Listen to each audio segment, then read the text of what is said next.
আসসালামু আলাইকুম বন্ধুরা, এই তো সবাই কেমন আছেন? আজকে আমি গরুর দুধ দিয়ে ছানা তৈরি করব।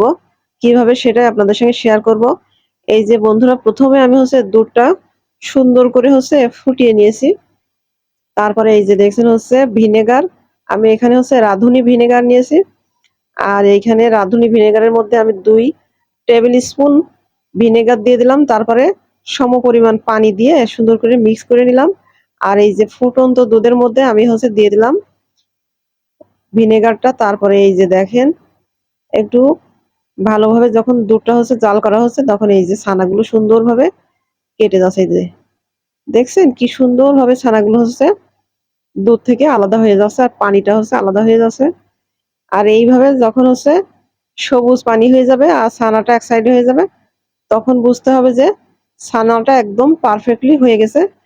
তখন আমি চুলাটা অফ করে দিয়েছি আর ঠান্ডা করে নিয়ে তারপরে এই যে আমি একটা চাদরের মধ্যে মানে তোয়ালের মধ্যে ছানাটা সুন্দর করে ধুয়ে নিয়েছি বেশ কয়েকবার। তারপরে সেটা দিয়ে এই যে দেখছেন সন্দেশও তৈরি করে নিয়েছি।